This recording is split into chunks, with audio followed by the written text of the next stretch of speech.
Have you ever noticed that a lot of kills in pro play happen when someone's back is turned? That's not luck, that's the power of attention.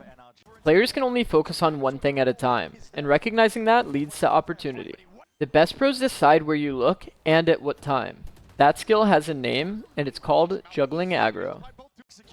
Aggro can be defined clearly as the person that holds the most attention. This is who the enemy is worried about and who they are actively preparing to fight. If you hold the most attention, you're the most prepared for player in the fight. Their crosshairs are ready, and their decisions will be centered around you.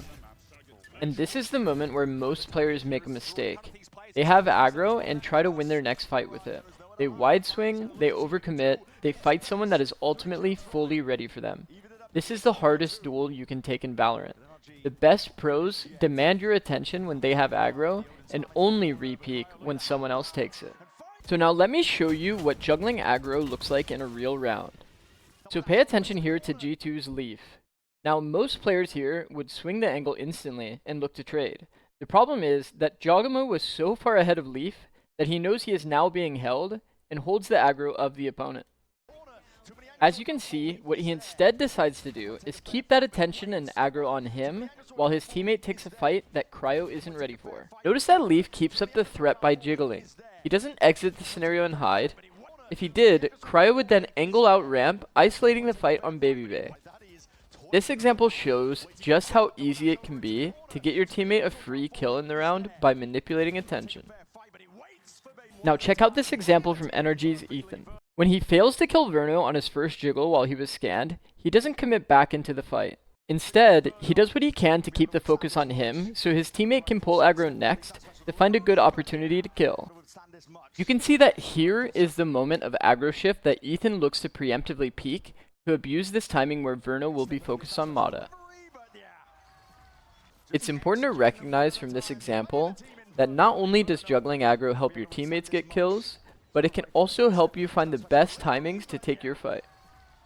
These small moments of juggling aggro can happen very quickly and often follow this same pattern. Bang keeps attention by jiggling and making noise. His intention is to hold aggro while Cryo gets into the fight. As soon as Cryo takes aggro back, he re-swings for the trade. This is the usual dynamic that happens during juggle aggro. You have attention, you jiggle and buy time while keeping some level of threat. Your teammate creeps into the situation and fights while you have aggro. You need to be ready to instantly swing when the aggro shifts. The shifted aggro has to be a preemptive thought. You won't have enough time to recognize it's shifted, then peek. You have to peek milliseconds after your teammate peeks. Forsaken understands this concept at a very high level. Notice that Forsaken takes space while he creates a threat and maintains aggro. This sets up an easy fight for something, but still gives Forsaken the opportunity to pivot back into the fight at any time. And you'll notice again that Forsaken ends up committing to the fight in the instant the aggro juggles to something. Now let's flip it. Here's what happens when players don't juggle aggro properly. As you can see here, Cortesia gets the initial aggro. So what does that mean for John Cutie? Well, as expected, he should go on the aggressive as their attention is focused on Cortesia. But here, and this is where the mistake becomes an issue of chemistry between the two players.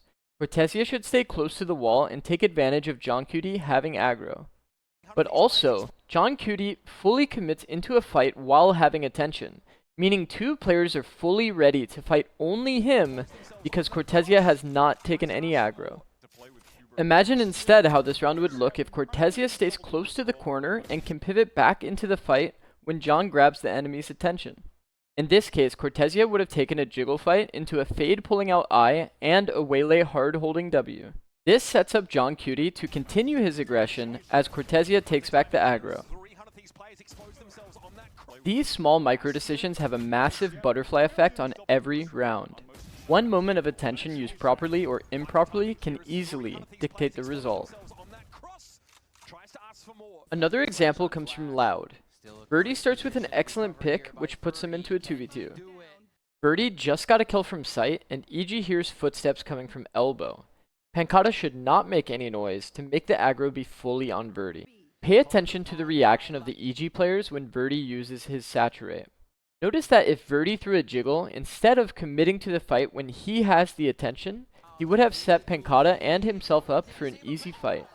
But because he doesn't, it becomes more of a scenario where Pankata has to do a 1v2 trade on people that are not looking at him.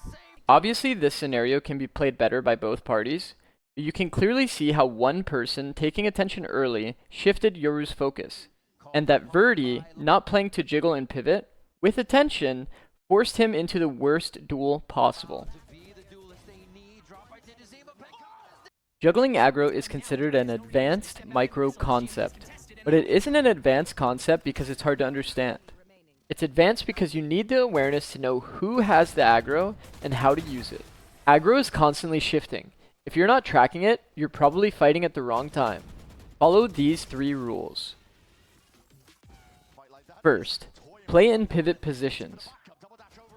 You want to have the flexibility to be able to enter or exit fights whenever you want. This doesn't mean you always have to be stuck to a corner, as Forsaken showed us earlier, but you want the option to get in and out of the fight constantly. If you wide swing an angle or commit to a fight, you won't have an option to exit the fight when the aggro is on you. It might seem counterintuitive because most aim guides tell you to play far from the wall, but for manipulating attention at the highest level, you need to have this flexibility. Second, if you have aggro, jiggle, but make sure you maintain threat. If you fully hide instead, you will prevent your teammates' chances at getting a free kill, as they will isolate themselves from your angle and focus into another. When you have aggro, the enemy has their crosshairs trained on you. You aren't favored to win this fight. Let your teammates peek first, then re-swing when they grab the enemy's attention. This is a preemptive swing immediately as your teammate is taking aggro. And the third, if your teammate has aggro, peek. This is the easiest part of the equation. When someone is setting you up by maintaining aggro, your only job is to just play. Focus on your crosshair and take the advantageous duel. But make sure you do not run into the fight, as the attention might shift. If you're already close to a pivot position, stay near, as it will help you in case you end up with the aggro again. But if it's low numbers or you're a character with an escape, committing to the fight harder to take a better duel can easily win you more rounds. The next time you play Valorant, don't think about aim. Don't think about utility. Just play in a pivot and ask yourself one thing. Who has the aggro right now? Jiggle when you do, fight when you don't. Thanks for watching. If you learned something, please leave a comment, like, and subscribe.